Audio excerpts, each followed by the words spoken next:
Hello po mga kababayan, si Dante Maravillas. So pag-usapan natin muli yung mga senador, lalo na yung Senate Blue Ribbon Committee kasi ito yung mga developments na mga balita ngayon. Sabi ni Ombudsman Boyeng Rimulya, si Jinggoy sasampaan na daw nila ng kasong plunder sa Sandigan Bayan. Ayon kay Boyeng Rimulya, pipirmahan na rin nito ang case information na ihain sa korte kaugnay ng umano'y maanumalyang proyekto sa flood control. Pasasampaan din ng parehong kaso si Senator Joel Villanueva. So, puro may kasong plunder. So, the irony of this, mga kababayan, si Jinggoy, pati si Marcoleta, naharap din sa kasong plunder.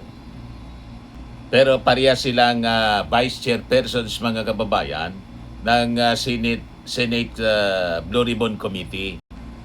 Isang committee, mga kababayan, sa Senado na siyang nag-iimbestiga sa mga kasong korupsyon.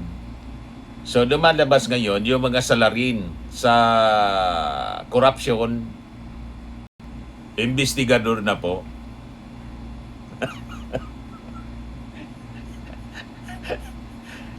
Ginawang laugh trip yung Senado, mga kababayan, ngayon ng bagong Senate majority. Ginawang katatawanan. Ayan, bagong composition po ng Senate Blue Ribbon Committee. Ang chairperson, si Senator Pia Cayetano, mula ito sa pamumuno ni Ping Lacson. Ang mga chairpersons, dalawa, vice chairperson, si Senator Jinggoy Estrada, may plunder case, tapos itong si Rodante Marcoleta, naharap din sa plunder case. Yung mga members, puro may kasong, may relasyon po sa flood control. Si nahaharap sa controversy sa flood control. Si dating senador o Senate President Chis Escudero. Into si Bongo, may binobo ding kasong plunder. Tapos si Mark Villar. Other members, si Camille Villar, yung manipulation ng market manipulation sa SEC. Tapos itong si Amy Marcos and Robin Padilla. Na malamang marap naman sa kaso, mga kababayan, ng obstruction of justice sa pagpatakas kay Bato de la Rosa. Puro may sabit. You see, mga kababayan. So it's a mockery. Huwad, mga kababayan, ang Senate Blue Ribbon Committee. So lumalabas yung mga akusado sa kasong plunder, sila na yung mag-iimbestiga. Di ba? So paano po magkakaroon ng hustisya at katotohanan sa bilyon-bilyong flood control scam kung ang mismong namumuno at ilang miyembro, almost kalahati, nitong Senate Blue Ribbon Committee, yung bagong taga-direkta na dalawa, vice chairperson, naharap sa kasong plunder. Madaling sabi, panganahing akusado at may direktang interes sa anomalya. So malinaw po na yung ginawa nilang reorganization sa Senado, sa Senate Blue Ribbon Committee, isa po siyang malaking conflict of interest. Halos kalahati po, mga kababayan, sa mga bagong miyembro ay direkta pong inuugnay, pinangalanan o iniimbestigahan sa nagpapatuloy na mga anomalya sa flood control projects dito po sa ating bansa. Sa ilalim po ng prinsipyo ng ating batas, ang isang hurado o investigador ay wala dapat na kinikilingan at walang personal na interes sa kaso.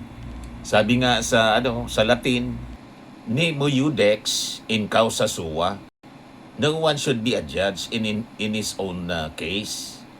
Wala dapat maging hukom na sino man, mga kababayan, sa kanyang sariling usapin o kaso. Kasi, di ba, ikaw yung akusado tapos ikaw yung judge. That is a legal principle, mga kababayan, na hindi dapat baliin, pero talagang makakapal po yung mukha diyan sa Senado nitong mga members and officials ng Senate Committee, Blue Ribbon Committee. Alos kalahati po naharap sa kasong korupsyon, plunder, pagkatapos member ka ng Blue Ribbon Committee. Ano yan? So ang pag-upo ng mga politikong ito, mga kababayan, sa committing may kapangyarihang mag-imbestiga sa sarili nilang kinakaharap na anomalya ay isang tahasang pambabastos sa katarungan, pagbuwag sa check and balance, at malinaw na conflict of interest po. Yan ang nakakalungkot na nangyari dito sa Senate majority. Kaya dapat talaga magpalit po ng liderato sa Senado. Tingnan ninyo ito. Si Jinggoy, Vice Chairperson ng Senate Blue Ribbon Committee, ang akusasyon sa kanya, plunder, pandarambong, graft at bribery. Ang mga aligasyon sa kanya, tumanggap umano ng 30% ng kickback kapalit ng paglalaan ng pondo sa mga huwad substandard o ghost flood control project sa Bulacan. Ang mga testigo at ebidensya si Bryce Hernandez, siya mga kababayan no nagsiwalat ng milyon-milyon na kickback ni Jinggoy. Si Roberto Bernardo, former undersecretary, nag-turn na state witness siya. Tinuro itong si Jinggoy bilang isa sa mga nagkinabang sa irregularidad or irregular na alokasyon. Si Henry Alcantara, dismissed Bulacan 1st District Engineer, nagpatotoo sa mga illegal na transaksyon sa mga insertions ng pondo sa Angat River. So isang matinding krimen ng pandarambong o plunder ang kinakaharap po ni Jinggoy Estrada.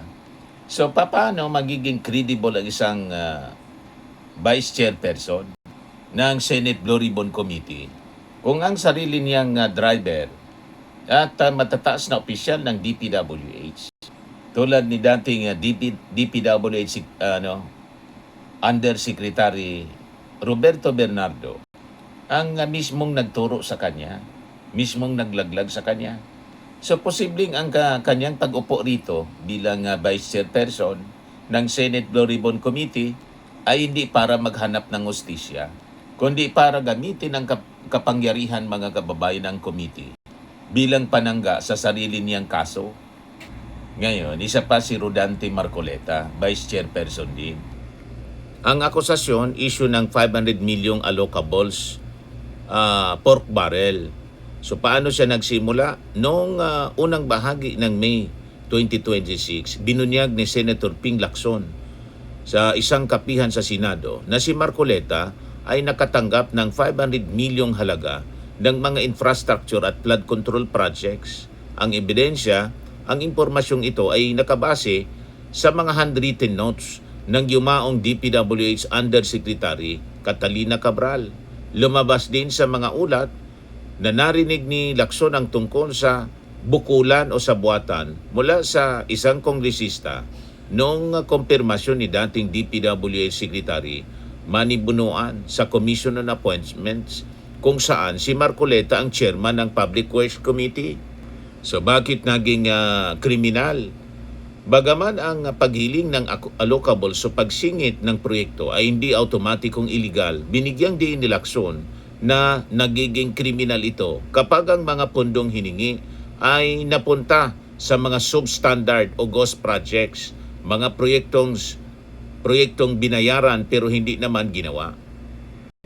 Yan po ang nakakalungkot na mga pangyayari dito sa Senado, sa Senate Blue Ribbon Committee, mga kababayan. Ngayon, member ng Senate Blue Ribbon Committee si Chis Escudero. Alam na natin yung mga kinasangkutan ni Chis Escudero, di ba? Paulit-ulit nating naririnig sa mga investigation at balita. Ayan, majority member ng Senate Blue Ribbon Committee. Ano ang akusasyon sa kanya? graft, indirect bribery at malversation. O mano'y tumanggap ng 160 million, total of 280 million kickback mula sa isang paboritong government contractor kapalit ang paggawad ng mga flood control at street light projects ng DPWH. Ang mga saksi at ebidensya po, mga saksi, si Yusek Bernardo, dating DPWH Undersecretary, testigo sa pagdinig sa personal umanong na nakasama si Escudero at ang kontraktor sa Cork Wine Bar upang pag-usapan ang 160 milyong komisyon. Si Francis Ngo, bagman at kontraktor, nagbigay ng 30 milyong kontribusyon sa kampanya ni Chis Escudero noong 2022 at pinaboran umano sa mga proyekto. Ang Sandigan Bayan naglabas ng precautionary hold departure order laban sa kanya. So puro may kasong korupsyon mga kababayan, ang members, almost kalahati. At may relasyon sa mismong iniimbestiga ng Senate Blue Ribbon Committee, yung flood control scandal. So ang kanyang pananatili bilang isang member ng Blue Ribbon ay isa pong tahasang panunumpil sa proseso ng investigasyon dahil hawak niya ang impluensya upang baluktukin ang direksyon na susunod po na mga pagdinig ng Senate Blue Ribbon Committee. Ngayon, isa ding member si Mark Villar. Si Mark Villar, mga kababayan, ang akusasyon sa kanya ay sinasailalim na ngayon sa Ombudsman Investigative Review at case build-up para sa posibleng graft at sabuatan. O mano'y pinaintulutan o naging bahagi ng pagawad ng 18 bilyong flood control projects sa mga questionabling kontraktor at kumpanyang may koneksyon sa kanyang pamilya noong siya pa ay DPWH Secretary 2016 to 2021. Yung mga saksi at mga ebidensya, Independent Commission for Infrastructure, yung ICI, ang komisyon na pinamunuan ni dating Supreme Court Justice Andres Reyes Jr. na nag-imbestiga sa kanya under oath at nagrekomenda ng kaso sa ombudsman. Si Henry Alcantara, Bulacan Engineer, at mga kontratista Sara at Pacifico Discaya sumailalim sa closed-door sessions kasama ang ICI kung saan hiningi ang mga dokumento ukol sa 421 na hinihinalang mga ghost projects. Ang palusot na mga regular na empleyado lang ang gumawa ay hindi nagpapawalang visa sa command responsibility ni Villar bilang dating kalihim ng DPWH. Nang igawad ang 80 bilyong pesos na pondo para sa mahigit 400 na hinihinalang ghost projects na pabor sa mga kumpanyang dikit sa kanyang pamilya, nawala na siya ng karapatan na maging bahagi ng anumang committee nag-iimbestiga sa infrastruktura. Yan mga kababayan, yung mga nakakalungkot na mga kwento. So ang kanyang pananatili mga kababayan sa Senate Blue Ribbon Committee ay isang malaking insulto sa mga mamamayang binabaha habang ang kanyang pamilya ay nakikinabang umano sa pundo ng bayan. So member din si Bongo. Si Bongo, yung kumpanya ng kanyang pamilya, si LTG, sabit din po sa flood control scandal. Base sa report dito mga kababayan ng Manila Times. Then sabi dito, the government is investigating si LTG Builders, a company owned by the father of Senator Bongo, for its links to the contractors at the center of a flood control bribery scandal.